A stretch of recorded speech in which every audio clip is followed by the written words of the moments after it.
Friends ఈరోజు birthday specials ఏంటో చూసేద్దాము. వేడి వేడి bagara rice, paneer curry, chicken curry,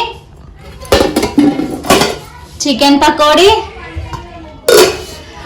చివరిగా చల్లని పెరుగు. ఫ్రెండ్స్ బర్త్డే అయితే ఈ విధంగా అయితే సెలబ్రేట్ చేసుకున్నాం ఫ్రెండ్స్. ఇన్ని వెరైటీస్ అయితే చేసేసుకున్నాము. ఈ వీడియో కనుక మీకు నచ్చినట్టయితే లైక్, షేర్, సబ్స్క్రైబ్ చేసుకోండి ఫ్రెండ్స్ మా ఛానల్ని. ఇంకా మరిన్ని వీడియోస్ కోసం అయితే మాకు సపోర్ట్ చేయండి ఫ్రెండ్స్. అందరికీ గుడ్ నైట్, బాయ్ ఫ్రెండ్స్.